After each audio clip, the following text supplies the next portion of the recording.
Mr. President, kayo po ba, sa puso ninyo, gusto niyo bang makipagkasundo pa sa mga Duterte? Oo. Ako, ayaw ko ng gulo. Gusto ko makasundo sa lahat ng tao. Mas maganda, marami na akong kaaway. Hindi ko kailangan ng kaaway. Kailangan ko kaibigan. Kagaya na sabi ko sa'yo, pagka... hindi ko... Magko-confess ako dito. Pwede naman po, para akong pari po nito ngayon po. Ewan ko, kahit hanggat maaari, ako, ang habol ko, yung stability, peaceful, para magawa namin yung trabaho namin. Kaya ako, laging akong bukas sa ganyan.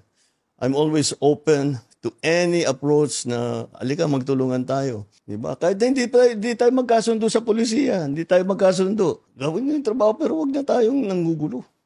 Wag na natin, tanggalin natin yung gulo. Grabe, no? Grabe ang kabaitan ni PBBM. Handa siyang makipagbate, makipagkasundo sa mga Duterte. Kahit po, grabe ang ginawa sa kanyang pambabastos, pambababoy, panggagago, pangtatarantado, at pagmumura. Diba? Ibang klase talaga si PBBM kasi nga po, ibang klase ang palaki sa kanya. Siya po ay lumaking may dignidad, marespeto, at mapagmahal sa kapwa. Yun ang unang-una ng mga natutunan niya sa kanyang ama at sa kanyang ina, di ba? Kaya malayo talaga sa mga Duterte etong si PBBM. At alam niyo, ako po kasi matigas ang puso ko eh. Meron nga akong nakaaway nung grade 1 ako, hanggang ngayon naaalala ko eh. Hindi ko pa rin binabati. Grade 1 yun bata pa ako noon. Meron akong mga naging kaaway na kasi merong away ano lang yung tampuan lang o ano lang, yung nagkagalit lang dahil sa maliit na bagay. Pero merong akong mga naging kaaway na malalaking away talaga na hanggang ngayon hindi ko kayang patawarin yung tao. Ganun po ako, mapagtanim ako ng galit. Pero hanga ako dito kay PBBM. Napakabait. Kaya alam nyo, sa haba ng kwentuhan nila ni Katon Yeng, 28 minutes pala to. Alam nyo, from start to finish, pinanood ko talaga. Nung tignan ko nung natapos na, 28 minutes pala. Parang, alam nyo, parang 5 minutes pala, parang 10 minutes pala sila nag-uusap. Napakalaman po ng kanilang pag-uusap, ng kanilang kwentuhan. At talagang, eto yung maganda po. Kasi, mas maganda pa to sa SONA. Yan lang masasabi ko. Mas maganda pa to sa SONA. At sana gawin ito ni PBBM kahit sinong reporter siguro, di ba? Kung mayroong mga ibang magbo-volunteer o mapipili si PBBM na magi-interview sa kanya, di ba? At least, kung pwede, once a week. Kung talagang sobrang busy, at least once a month.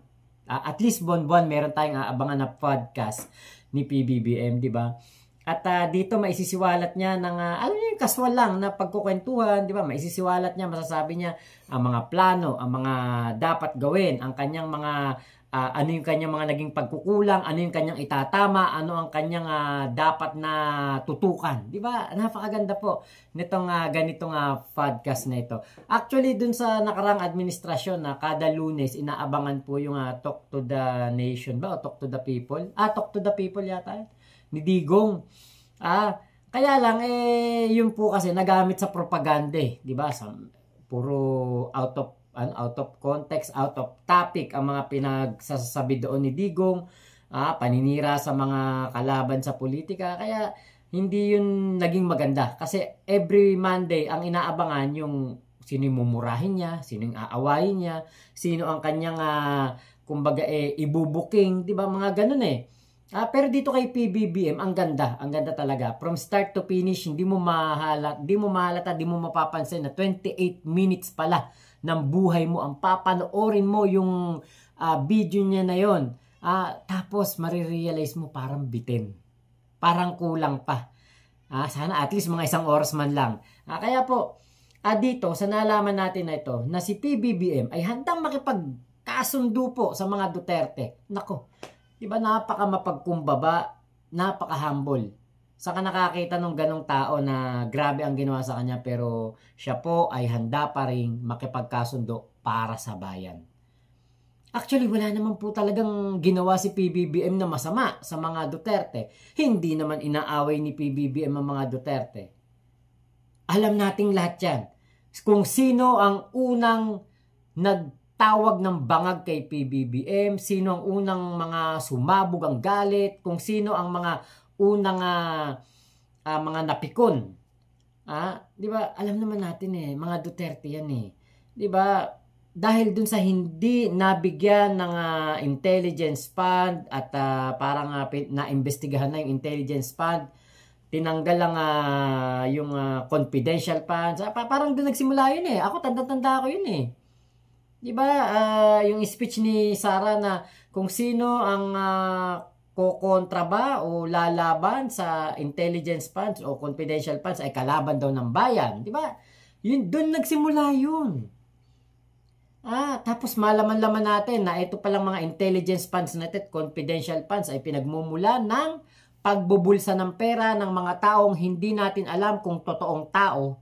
Katulad ni Jay Camote, Mary Grace Piatos, Kokoy Villamin, Juan Miguel Uwishi, at meron pang si Ewan, si Amoy Suka, di ba? Napakarami pong mga inventong pangalan na umabot pa nga po hanggang impeachment trial. Di ba? Kung ako masusunod, kung pwede ko lang sabihin kay PBBM, wag mo pansinin na yan, PBBM, naku, utuin ka lang yan. Yung mga yan, di na dapat pagkatiwalaan yan. Yung mga nag-traitor sa'yo, hindi mo na dapat yan batiin.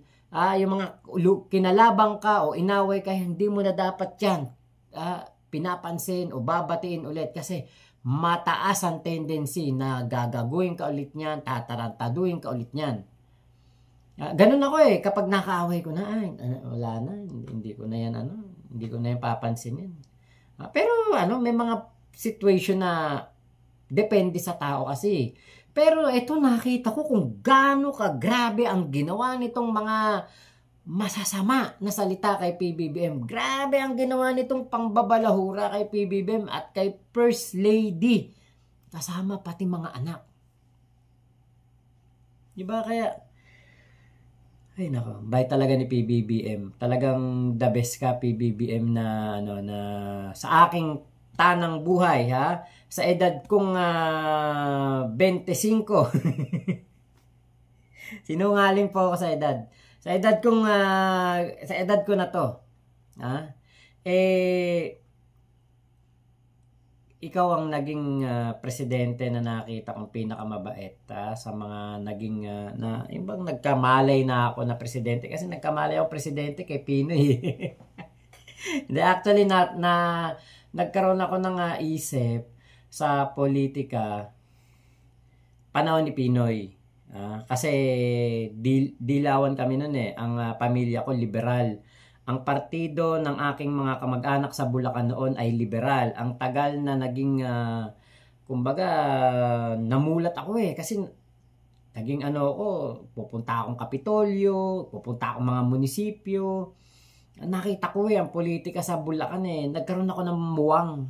Panahon ni Pinoy. Kampanyahan niya ni Pinoy. Nung nanalo si Pinoy, kinampanya namin yan sa buong Bulacan.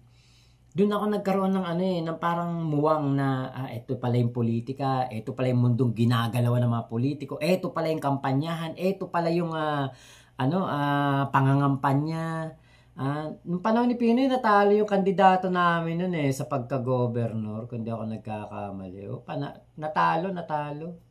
Yung namin, kinandidato namin sa pagka-governor noon. Pero doon ako nagkaroon ng isip na nakita ko yung galawan, nanonood kami ng mga sortie namin, tas pupunta pa kami sa sortie ng iba, manonood ulit kami, ganun. Kumbaga iniikot namin talagang kung saan saang bayan kami nakakarating ng Bulacan.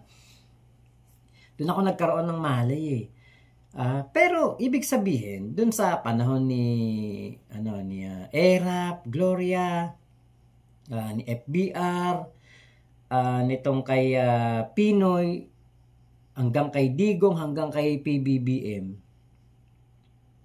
Si PBBM ang tingin ko pinakamabait sa lahat ng mga naging presidente na may isip na ako. Kaya po, 'di ba?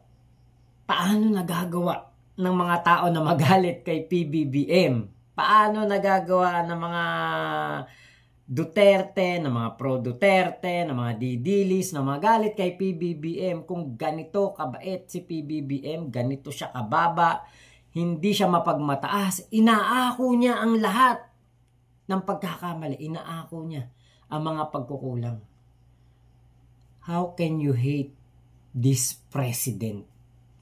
Yan ang tanong natin sa mga DDS. After ninyong mapanood to, sigurado ako napanood nyo ito. Sa mga social media platforms, nandyan yan. Sigurado ako na nakita nyo to, napanood nyo ito. Paano nyo nagagawang magalit kay PBBM? Diba? Kasi ako, kinakapa ko yung sarili ko eh.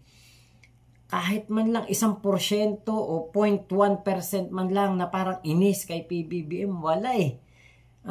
Nagtataka lang ako talaga na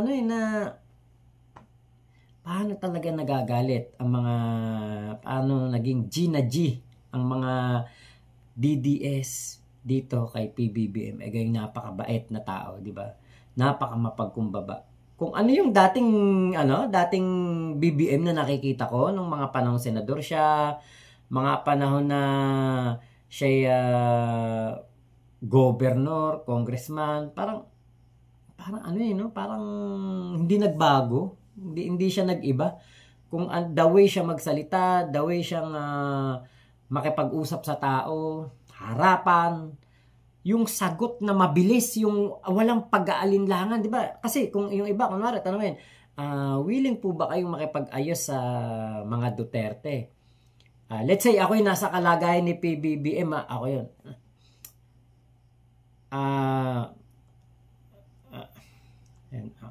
Nako, ewan ko, hindi ko alam eh. Mahirap sumagot. Parang, hindi ko alam. Pwedeng oo, pwedeng hindi. Di ba? Parang ang hirap sagutin nun eh. Pero siya, di ba, talagang on the spot. Talagang sagot niya, oh, yes, di ba? Kaya paano kayo nagagalit kay PBBM? Di ba? Kaya po sana mapag-isip-isip ng ating mga kababayan, ang mga sakripisyo, paghihirap ng ating Pangulo, yung pagsusumikap niya para mapaganda ang ating bayan, mapaganda ang Pilipinas, maayos ang buhay ng mga Pilipino, at masolusyonan yung mga long-term na problema. Ang sagot ay long-term na solusyon. Diba ngayon, tututok na daw si PBBM sa mas immediate na aksyon, mas immediate na solusyon para sa ating bayan. So, ang mga tinutukan ni PBBM, yung mga pang long term. So, tapos na siya doon sa phase na yon. Ang gagawin niya ngayon ay yung mga mabilisan na. Yung talagang mararamdaman na agad ng tao ang kanyang mga proyekto, ang kanyang mga ginagawa. Diba? So, palakpakan natin si PBBM. Talagang ginalingan ni PBBM. Yan masasabi ko, ginalingan. So, ito po ang kanyang huling mensahe. Panoorin po ninyo. So, ako po yung magpapaalam na. Ito po ang last message ni PBBM dito sa podcast na ito at napakaganda po ng kanyang mensahe. Parting shot nyo na lang doon po sa mga kababayan natin na siguro ay somehow nabawasan po ng pagtitiwala sa inyo para mabalik po yung tiwala nyo sa kanila. Ano po yung gusto nyo sabihin sa ating mga kababayan? Well, asahan nila na tayo naman, kahit nasa matataas na posisyon, asahan nila lagi kaming nakikinig. Lagi kaming nakikinig sa kanilang hinain, sa kanilang nagiging problema at tinahanapan natin ng long-term solutions. At ngayon, talagang ipamadaliin na namin yung immediate solutions na pwedeng gawin kaagad. At yun ang mararamdaman ng taong bayan mula ngayon. Mr. President, salamat po. Salamat ka. Thank you po. Thank you.